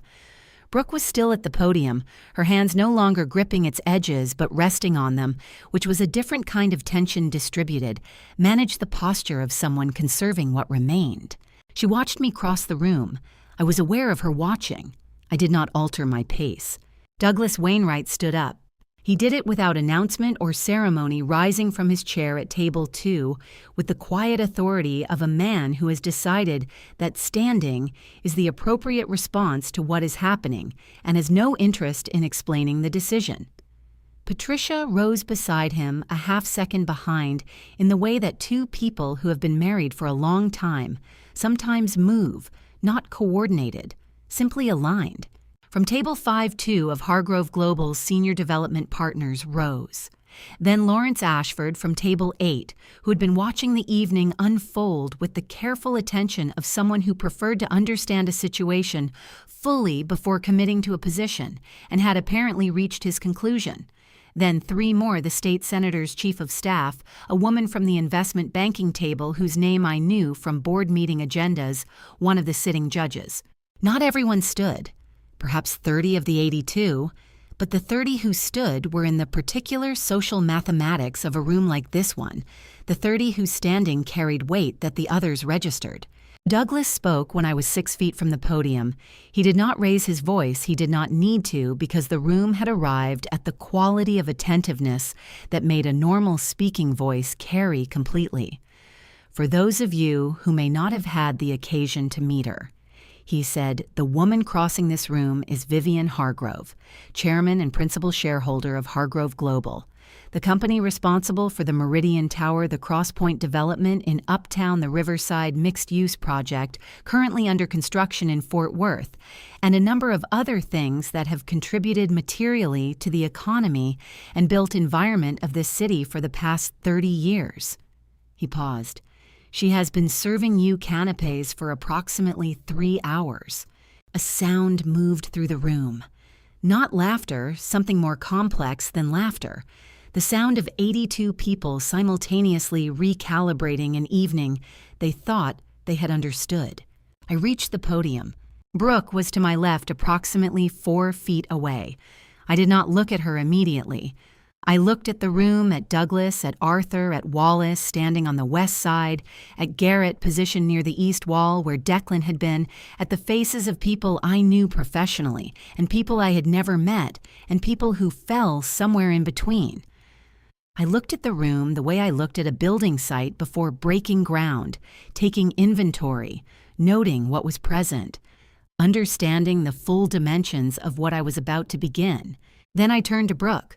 She was looking at me with an expression that had moved past the controlled assessment of the past hour into something rawer and less managed.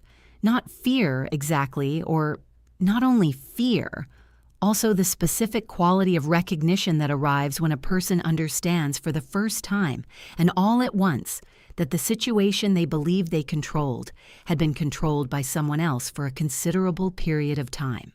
I looked at her for a moment without speaking. There was a particular thing I had planned to say, something I had worked out with some care over the preceding weeks. When the moment arrived, I found I did not need most of it. "Thank you for the apron," I said. The room made the sound again quieter, this time more contained. Several people who had not stood earlier shifted in their seats. Brooke said nothing. She was looking at her own hands now, which were resting on the podium, and then in the specific way that a person becomes aware of something on their body when attention is drawn to it, she looked down at the dress she was wearing. The white floor-length dress that had been provided through Hargrove Global's fashion partner arrangement. The dress that was documented in Philippa's briefcase, currently sitting on the table to my left as a corporate asset, not yet transferred to personal ownership. I watched her look at the dress. I watched her look at the ring on her left hand. I watched the sequence of comprehension move across her face, not slowly, not dramatically, but with the quiet efficiency of someone who was underneath everything else genuinely intelligent and had just understood something she would have preferred not to understand. Behind me, from somewhere near the south side of the room, I heard the brief sound of a vehicle pulling into the motor court. The sound was distinct, not the usual arrival of a late guest, but the particular engine note of something that had been parked nearby and was now positioning itself. My phone set to silent in my jacket pocket registered a single vibration. I did not need to take it out. I knew what it meant. I looked at Philippa, who was standing to the right of the podium with her document case, and the expression she wore in the final minutes before a verdict. She gave the smallest of nods, the movement of someone confirming that what has been set in motion is in fact in motion. I turned back to the room. "There are a few more things," I said, that need to be addressed before this evening concludes. The room had gone the kind of quiet that does not feel like silence. It feels like held breath. I smoothed the front of my jacket charcoal wool, the one Thomas always called my boardroom armor, and let that quiet settle for exactly 3 seconds before I spoke again. I had learned over 4 decades in business that silence used correctly is not emptiness. It is pressure. "Philippa," I said. She was already moving. Philippa Stanton crossed the floor of Rosewood Mansion's main hall with the particular efficiency of someone who is prepared for a moment so thoroughly that performing it requires almost no thought at all. She carried a black document folio, the kind with a brass latch, not decorative, simply functional, and she set it on the table nearest to the podium with a sound so precise it might as well have been a gavel. Brooke's eyes tracked her. I watched that tracking carefully.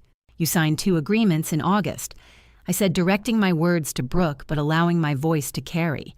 "At 82 people in an enclosed hall, acoustics do the work if you pitch correctly. I'd like to revisit them, briefly." Brooke straightened. Whatever she was calculating behind those eyes, she was doing it fast.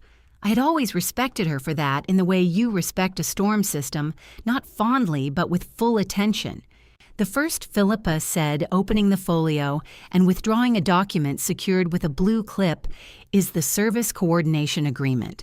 4 pages.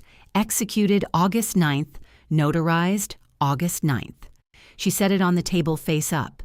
Under Section 3, Paragraph B, the signatory designated as Event Coordinator retains unrestricted access to all operational areas of the venue, including audio and visual control systems, for the duration of the event. She paused. That signatory is Mrs. Hargrove. I watched Douglas Wainwright lean slightly toward his wife. Across the room, Lawrence Ashford had stopped pretending to look at his phone. "That is the agreement that gave me the legal right to be in every room of this building tonight," I said, "including the room where the audio system is operated." I let that land. "You wrote the contract, Brooke. Your attorney drafted it. I simply read it more carefully than you expected." Brooke said, "That clause was for logistical coordination, not what I asked." "The language is plain. Your attorney is welcome to review it." I gestured toward the folio. "The original is there." She did not move toward it. Philippa withdrew the second document. 6 pages, white tabs marking specific sections. She had placed those tabs herself 2 nights ago at her uptown office, while I sat across from her drinking water I could not taste. "The Family Contribution Agreement." Philippa continued. "Executed August 14th. This instrument documents a loan of $285,000 from Hargrove Global Holdings to Brooke Langford personal capacity for costs associated with the rehearsal dinner and related pre-wedding events." She turned to page 4, indicated by a yellow tab. Section 7, Penalty and Misrepresentation Clause. The room shifted. I felt it rather than saw it, a collective adjustment, the way people move when they understand that what they are witnessing is no longer social, but legal. Philippa read clearly. "In the event that the borrowing party is found by documentary or forensic evidence to have made material misrepresentations regarding financial standing, identity, or the legal status of any co-signatory, the principal sum shall be multiplied by a factor of 10, and the borrowing party expressly waives the right to contest repayment through civil litigation." Arthur Pennington, seated at the far end of the center table, set down his water glass. $2,850,000, I said. I did not raise my voice. There was no need. That is the enforced figure given what has been established this evening, the forged guardianship documents, the recorded misrepresentations, the fabricated financial disclosures submitted to Meridian Private Bank. I looked at Arthur. He gave a single confirming nod. Brooke's voice when it came was quieter than I had heard it all evening. "You can't enforce that. My attorney—" "Your attorney," Philippa said gently but without warmth, "will find the clause fully compliant with the Texas Business and Commerce Code, Chapter 26, and the penalty provision supported by precedent in Dallas County Civil Court. The documentation has already been filed with the court clerk's office. This afternoon at 3:47 p.m. I had not planned to look at Brooke in this moment. I had planned to look at the documents at Philippa at the neutral middle distance that communicates authority without theater. But I found myself looking at her anyway. She was 29 years old, standing in a hall full of people who had believed in the version of her she had constructed with such considerable effort. I did not feel triumph. I want to be honest about that. What I felt was something closer to grief for Garrett, for Wallace, for the 14 months that had been spent in quiet damage. "The dress you are wearing," I said, "is a Hargrove Global corporate asset. It was loaned under a fashion partnership agreement signed in August. It has not been purchased. The jewelry is the same." I paused. "Those items will need to be returned." Somewhere behind me, I heard Patricia Wainwright exhale. "The deposit on the venue," I continued, "the floral arrangements, the catering contract, the printed programs on every chair in this room, all of it was executed under Hargrove Global accounts, at my authorization. None of it belongs to you." I reached into the interior pocket of my jacket and removed a single folded page, a summary document 1 page, prepared by Philippa, listing every asset, every contract, every financial instrument attached to this event. I set it beside the folio on the table. "Nothing in this room," I said, "is yours." Brooke stood very still. Wallace Langford, seated 3 tables to my left, folded his hands in his lap. He did not look at his daughter. He looked at the table in front of him, and I understood with the particular clarity that comes only from watching a parent grieve in public that what he was feeling in that moment was not satisfaction. It was the same thing I was feeling. Garrett appeared at my left side. He did not touch my arm. He simply stood there close enough that I could feel the warmth of him the way I had when he was 7 years old and had followed me into my home office during a thunderstorm, not asking for anything, just wanting to be near. I straightened the page on the table. Somewhere near the south entrance, I heard the doors open. He was not what the room expected. I think in the collective imagination of 82 dinner guests, the arrival of law enforcement carries a particular theater, raised voices, sharp commands, the aggressive geometry of people moving quickly in a confined space. Detective Warren Holt did not offer any of that. He walked through the south entrance of Rosewood Mansion at 9:31 p.m., wearing a dark gray suit that could have belonged to any one of the men already in the room, and he moved with the unhurried deliberateness of someone who understood that urgency performed incorrectly creates chaos rather than order. 2 uniformed officers followed him. They positioned themselves near the east and west walls without instruction, without drama, the way chess pieces are placed rather than thrown. I had met Warren Holt once before tonight 7 weeks ago in Philippa's office, where he had reviewed the complete evidence file for 40 minutes without speaking, then looked up and said, "This is sufficient." 4 words. I had liked him immediately. He crossed the room toward the podium area, and I watched Brooke track his approach the same way she had tracked Philippa 40 minutes earlier, calculating. But the calculation was different now. Earlier, there had been room to maneuver. I could see in the set of her jaw that she understood there was no longer. "Brooke Langford," Holt said, not loudly, clearly. She turned to face him fully, and I will say this for her, she did not flinch. Whatever Brooke Langford was, she was not a coward. She lifted her chin and met his eyes with a composure that, under entirely different circumstances, I might have admired. "I am Detective Warren Holt, Dallas Police Department Financial Crimes Division." He produced his identification with a single practiced motion. "I have a warrant for your arrest on 3 counts: continuous injury to an elderly individual under Texas Penal Code Section 22.04 forgery of a financial instrument under Section 32.46 and breach of fiduciary duty under Section 32.45. The sound that moved through the room was not a gasp. It was subtler than that. It was the sound of 82 people simultaneously choosing not to speak. Brooke said, "This is a misunderstanding." Her voice was remarkably steady. "My attorney—" "You are entitled to counsel," Holt said. You will have that opportunity." He nodded to the officer near the east wall, who moved forward with quiet efficiency. I looked away before the handcuffs were applied. I want to be clear about that. I had not planned this as spectacle. Everything I had done over the preceding 14 months had been designed to produce a specific legal and financial outcome, not a public humiliation. The distinction mattered to me. It still does. What I looked at instead was Garrett.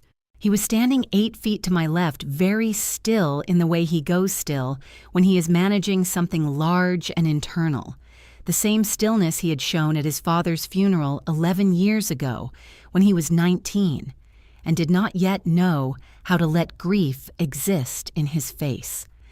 He was watching the arrest with his hands at his sides, and I could see the slight movement of his jaw that meant he was pressing his back teeth together. I took 3 steps toward him and put my hand on his arm. He looked down at my hand, then at me, and something in his face shifted, not broke exactly, but released the way a knot loosens rather than snaps. He covered my hand with his and did not say anything. There was nothing to say. We'd been moving toward this evening for 14 months, and now it was happening, and the feeling was not the clean relief I had imagined during all those nights I had sat at Thomas's old desk working through files. It was more complicated than that.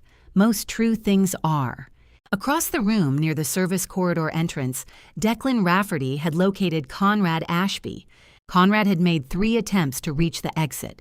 In the preceding 8 minutes, I had tracked them peripherally while addressing the room, a fact I had not mentioned aloud. The first attempt was subtle, a gradual drift toward the south wall. The second was more purposeful. The third had brought him within 20 feet of the corridor door before Declan, who had been positioned there since 7 p.m. and had the patience of someone who does this for a living, simply stepped into his path and said something I could not hear from where I stood. Conrad Ashby sat back down.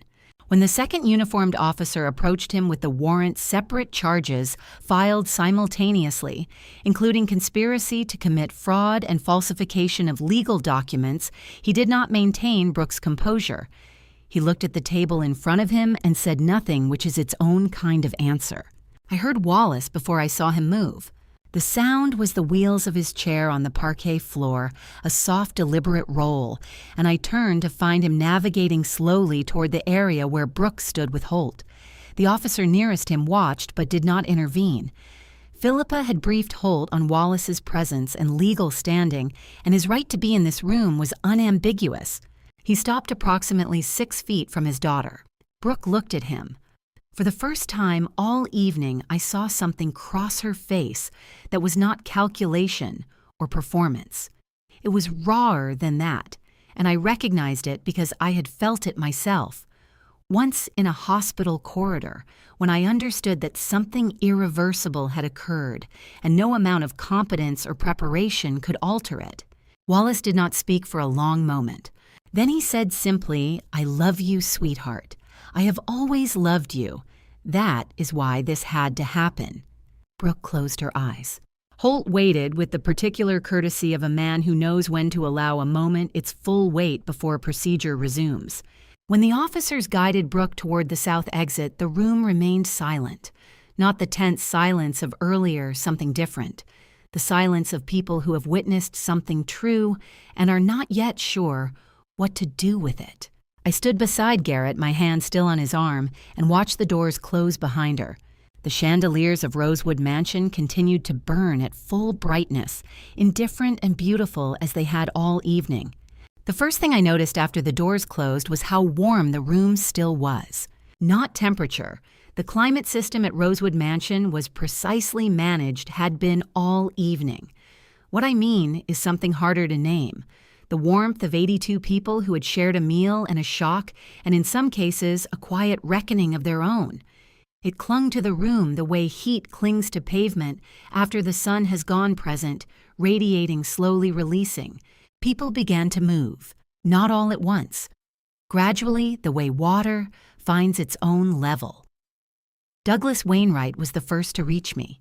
He was 71 years old and had known Thomas since before Garrett was born, and he put both hands around mine without saying anything for a moment, which was the most generous thing anyone did that night.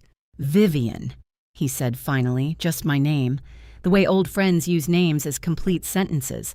Patricia was beside him, her eyes bright with something I recognized as controlled emotion. She had known broadly that the evening would not be conventional. She had not known the details. I had been careful about that. "You call us," she said. "Whatever you need, tomorrow, next week, you call." I thanked them. I meant it. They moved toward the exit, and others followed in their quiet wake, Lawrence and Claire Ashford, who paused long enough for Lawrence to press my hand and say with the understatement of a man who had practiced law for 30 years, "Well handled, Vivian." Arthur Pennington caught my eye from across the room and gave a single nod before gathering his jacket from the back of his chair. He did not need to say anything. We would talk in the morning in proper context about what the evening's disclosures meant for the bank's position. Tonight was not the place. By 10:15, the hall held perhaps 12 people staff, beginning the quiet work of clearing Philippa at the corner table, organizing documents back into the folio with the methodical care she brings to everything Declan near the AV station, completing his own kind of closing procedure. I sat down. I had not sat down since 7 o'clock that evening, and the act of it finding a chair at one of the side tables and simply lowering myself into it carried a weight I had not anticipated. My feet ached. My shoulders, which I had held with deliberate straightness all evening, now reminded me that I was 60 years old and had been performing composed authority for the better part of 4 hours. The performance was over. My body understood that before my mind did the tension I had been carrying across my shoulders since 7 o'clock, releasing itself quietly without ceremony, the way long-held things sometimes do. Garrett appeared with a glass of water and set it in front of me without being asked.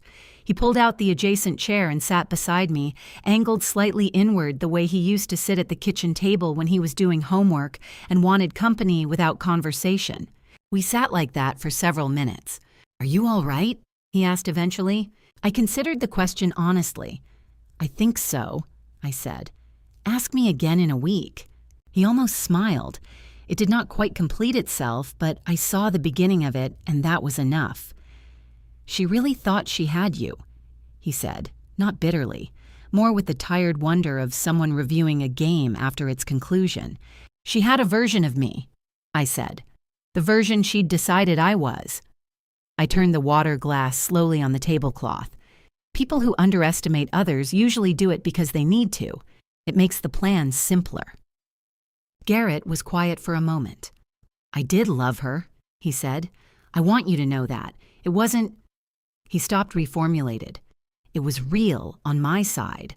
"I know," I said, and I did. That had never been the question. He nodded once, accepting this, and we returned to our companionable quiet. It was Philippa who told me that Wallace had not left. She appeared at my elbow with the closed folio under her arm and said quietly, "He's in the garden terrace. He asked if you had a moment." She paused. "You don't have to." "I know," I said, and stood. The garden terrace at Rosewood Mansion was accessed through a set of glass doors at the north end of the hall. At 10:40 in the evening, the Dallas air had dropped to something that felt almost cool by Texas standards, mid-60s, a slight movement of wind from the northwest. The terrace was lit by string lights strung between iron posts, and in their amber glow the potted rosemary and late-season salvia looked like something from a gentler occasion. Wallace Langford was parked in his wheelchair near the iron railing facing west. The lights of Dallas spread out below and beyond that particular skyline that Thomas had always called impractical and beautiful, which I had always thought described Texas itself reasonably well. I pulled a wrought iron chair from the nearest table and sat beside him. He did not look at me immediately. We both looked at the city for a while. "She wasn't always this way," he said at last. His voice was different out here lower without the performance of the hall behind it. Just an old man's voice carrying something heavy. There was a time when she was a good girl, Vivian. I need you to know that." "I believe you," I said. Somewhere along the way, she decided that wanting things was the same as deserving them. He exhaled slowly. "I don't know when that happened. I've spent a long time trying to find the moment." He shook his head. "I can't." I understood that particular search, the retrospective archaeology of trying to locate the point where something began to go wrong. I had done it myself after Thomas died, looking for the moment I might have noticed, might have intervened, might have changed the outcome. The answer always is that it doesn't exist as cleanly as we want it to. "You did what you could," I said, "and then you did more than that." He turned to look at me then, and in the amber light I could see how tired he was. Not the performed fatigue of his guardianship, but the genuine exhaustion of a man who has been carrying a specific grief for a very long time and has just tonight set part of it down. "Thank you," he said, "for including me. You didn't have to." "Yes," I said, "I did." We sat together on the terrace for perhaps another 20 minutes, not speaking much, watching the city hold its light against the dark. Below us, Dallas went on, as it always does, indifferent to the particular human dramas unfolding in its borrowed spaces, magnificent and unconcerned. When I finally stood to go, Wallace reached out and briefly touched the back of my hand. Just that. No more. I left him there with the city and the string lights and whatever he was working through and walked back inside to find my son. January in Dallas is not what people from other places expect. They imagine Texas as a single climate flat and burning the kind of heat that makes the air above asphalt ripple and distort. But January here is something else entirely. The mornings come in cold and pale, the light arriving low and slanted across the yard, and the live oaks hold their leaves longer than trees in other places, so that even in the depths of winter, the garden has a kind of stubborn green persistence that I have always found quietly encouraging. I was in the garden the morning Philippa called with the final case update. 3 months had passed since Rosewood Mansion. In that time, the legal machinery had moved with the particular grinding efficiency of institutions that are slow to start and difficult to stop once in motion. Brooke Langford had entered a guilty plea on the fiduciary fraud charge, second-degree felony, in exchange for reduced sentencing consideration on the remaining counts. The forgery charges against Conrad Ashby were proceeding to trial, as he had declined to cooperate with prosecutors in any form that might have benefited him. Philippa had delivered this information with the measured neutrality she brings to all legal outcomes, good or complicated. The civil enforcement action, the $2,850,000 penalty under the misrepresentation clause, was in process. I did not expect to see the full amount. Brooke did not have it, had never had it, which had been the point of everything she had attempted. What mattered was not the collection, but the record, the documented, court-filed, legally binding account of what had occurred and who had caused it. Wallace's guardianship had been formally dissolved by the Dallas County Probate Court in November. He had a new attorney now, one of Philippa's referrals, and was living again in the Preston Hollow house he had owned for 30 years. He called me on Tuesdays. Not every Tuesday, but most of them. We did not talk about Brooke, usually. We talked about the city, about his garden, about a biography of Eisenhower he was working through at a pace he described as appropriately slow for a man of my age. He had a dry humor that revealed itself gradually like good furniture under poor lighting. You had to be patient to see it properly. Last Tuesday, he had said, "I've been thinking that the two of us should have coffee sometime, in public, like civilized people who didn't meet under extraordinary circumstances." I had told him I thought that was a reasonable idea. Garrett was the part of all this I held most carefully in my thinking.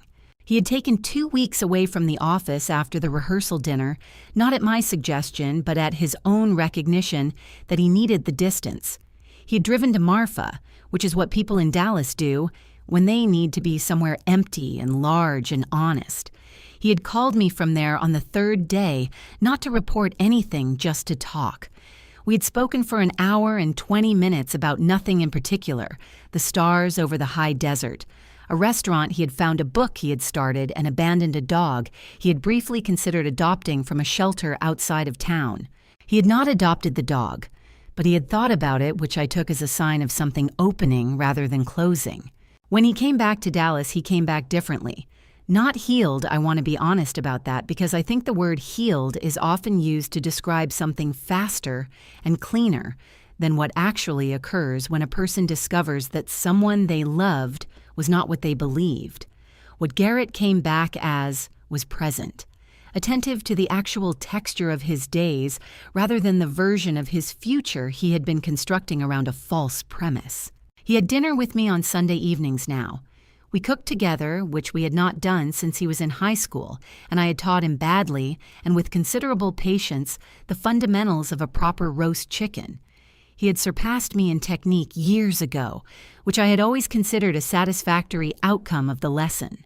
2 weeks ago, he had mentioned a woman named Claire, not Claire Ashford, someone new, a structural engineer he had met at a conference in Austin.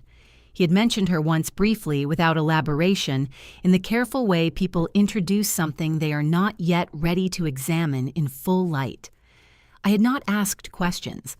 I had simply noted the name and the careful way he said it and filed it in the part of my mind where I keep things that matter and do not require immediate comment.